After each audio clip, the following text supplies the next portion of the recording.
Hi, this is MIcornus Phokane, the leader and the founder of Church Governance Solutions. Today, we want to deal just with some simple ways of how to prepare a sermon. I want to give some simple tips of how to prepare a sermon. And this may be actually for young ministers that are learning to prepare sermons and minister. And just some few tips on what to look for or what to do and how to prepare a sermon. And I hope this will help you as well. Now, the first thing that I would love to advise you when you're preparing a sermon is to first establish what message you would like to deliver. First, establish what message you would love to deliver, because a sermon is actually delivering a message. So therefore, the message must be established first so that you know exactly what are you planning to address. What would you like to address? And sometimes we always confuse this and think that God will actually shape up the preparation for you for the sermon and so on. God will give you a word, or He will give you a message. And that message that you have to prepare a sermon around it. So, in other words, the preparation of a sermon is actually remaining on you. And it's got nothing to do with God. God will give you a message, and the message is that which you should know. What are you delivering? What is that God want to speak to His people? That's the message that we're speaking about. And when you have established the message and you know exactly what message you would love to deliver, then it is going to be a bit more clearer on how then to prepare for the sermon. The second thing is you need to come up with a topic to guide your preparations, because if you have got a message that you're going to deliver, the second thing is rather what is the topic, because when you want to put up a topic, is something that will guide you so that you remain in check when you're preparing.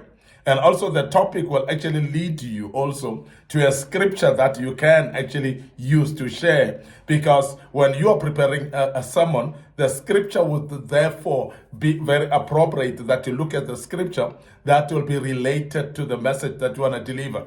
And then also, the topic that you'd love actually to deliver on must actually be related to the scripture that you're going to read.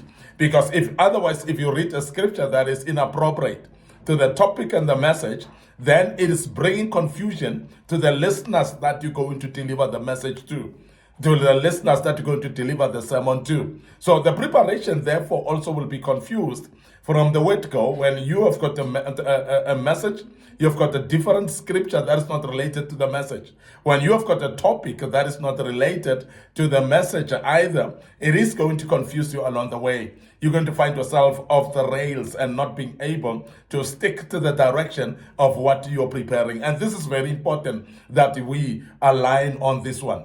So you definitely need a message, as we've mentioned, but also you need to formulate a topic. And when you formulate a topic, the topic will therefore guide you on what kind of a scripture that you're looking for, what type of a verse that you're going to read for that particular message to be in line, so that you can be able to be actually clear and succinct with your message. And this is very, very important that we emphasize that. The other thing is find a scripture related to the topic, because when you've actually put up a topic, the scripture must be appropriate. The scripture must be related to the topic. Otherwise, as I said, it will bring confusion if it's a scripture that is contrary to the topic, because people may not be able to follow. Remember that the sermon is not for you, it's for the people that God want to speak to. Is for the people that you're going to deliver the sermon to. So when you prepare the sermon, it's not actually up to you. It's not actually up to suiting you. It should be a sermon that is more clearer to the people that you're going to deliver the sermon to. And therefore, it's very important then that you choose a scripture that is related to the topic, that is also related to the message, as I've said earlier. Because when you've got them all aligned and related, it makes it easier for people, rather the audience that you're going to deliver the sermon to, for them to understand and to follow you from step one to the last. And this is very, very important that we also mention that.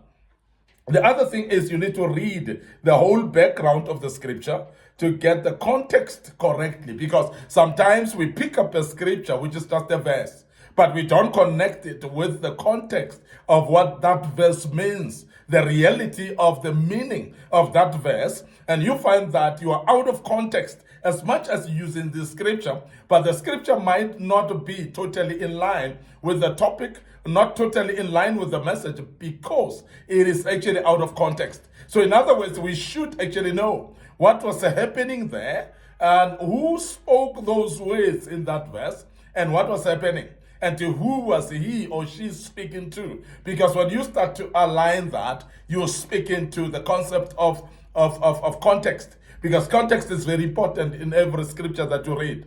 And by the way, even when you're just reading the Bible and studying the Bible, I must emphasize to you that it's very important that you learn to align the context of the scripture so that you can understand what it means, because otherwise you will misinterpret scriptures when you don't align yourself to context. So it's very important then that you read the whole chapter. And sometimes when you prepare, you might need to read actually the whole book of that particular scripture so that you can understand the context. And if you're having ability to read also from study Bibles, for instance, where you can actually get the background and history of what was happening in that particular scripture and to which community was that scripture speaking to. If it's a scripture that is aligned with a certain culture, you would actually know the background of the scripture and you would understand as well on the context of the scripture. Because it's very important if you're preparing a sermon that you have the context of that particular scripture.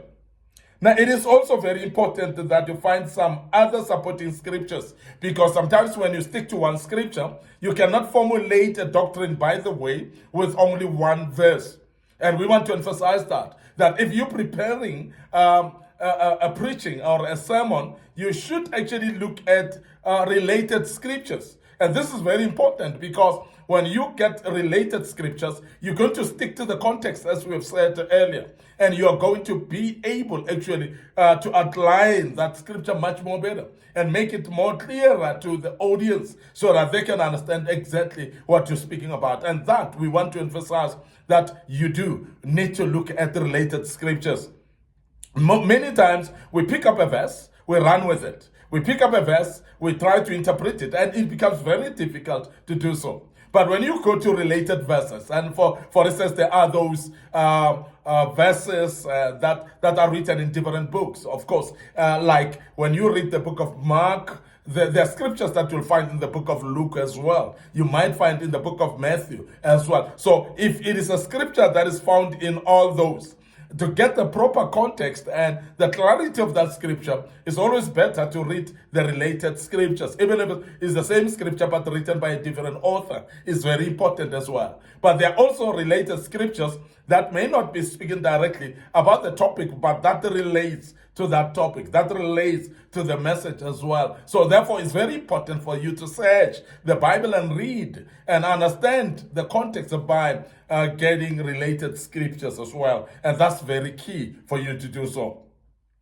It is very important also to prepare supporting live examples in advance, because there are times where you want to be clear. So therefore, if you want to be clear to the audience and you want to actually explain the scripture more practically, remember that people actually understand when you teach through examples. And this is the reason why Jesus was speaking parables most of the time. And the reason why he was giving life examples of everything that he spoke, he knew that people will understand better when you bring life examples. And those life examples, so please prepare them in advance. Don't rely on bringing them up when you're already ministering. So prepare them, let them relate to the sermon that you're going to minister.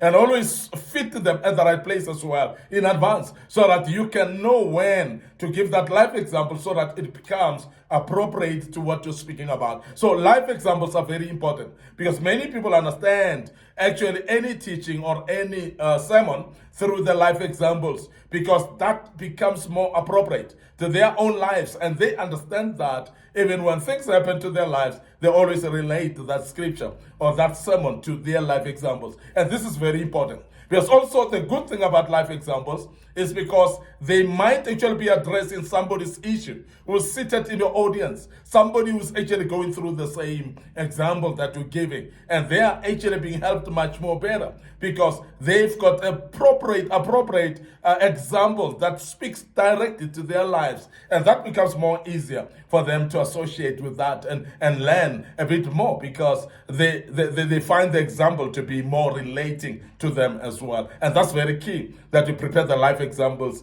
in advance. You need to write down your logic to make sense to yourself first before thinking you will make sense to other people. Because there are many times where your own sermon is actually confusing to yourself. And I want to say, if you're confused yourself, rest assured that nobody is going to understand, because everybody is going to be confused, because you need to understand yourself first. You need to be clear to yourself first in order to articulate a sermon that is clearer to the people. It must be clear to you. You must actually show that there is logic in what you have written down. And that is why we always advise people that preparation of a sermon is very important, that you write down. It's very important that you put it in writing so that you can actually follow the proper logic. Because if there's no logic from the beginning, you're going to find it difficult to actually bring logic to the people while you're standing in front of the people. Remember also, it is not easy just to stand in front of people. Well, when you have got no logic and you're confused yourself, it tends to make you to panic as well. And we want to urge you to be aware that you need to prepare in advance so that your confidence level may actually be up there. So where you are able actually to have confidence when you deliver to the people. But preparations is very key, because when you're prepared properly, it actually helps you with the confidence of addressing the people through that particular sermon. I want to end up here today, your host, MIcornus Phokane. I'm the leader and the founder of Church Governance Solutions, and I believe this has helped you and some of you young ministers that are preparing sermons for the first time, and this should be very helpful for you. And I want to urge you to follow us on our social media platforms, our Facebook page, of course, Church Governance Solutions, and my personal Facebook page is MIcornus Phokane. So please like those pages, follow us really on these pages. The good Lord will bless you as you do that. Don't forget, our YouTube channel is under Young Men Empowerment Forum, and would love you to subscribe to our YouTube channel. And please follow us there, because there are a lot of videos that we've posted in the past. We have got a TikTok account as well under MIcornus Phokane, and we would love you to to follow us there and like that that TikTok account as well. The good Lord will bless you as you do that. But also want to urge you to share these links to these platforms to your loved ones, to those people that would actually be helped by this type of recordings. And we believe so much that there are many people out there that would benefit from this. So please share the links with your loved ones, your family, your relatives. It could be your friends and colleagues at work, and they might actually find it useful for themselves as well. Until another recording, we want to check out right here, and allow me to say cheers for now.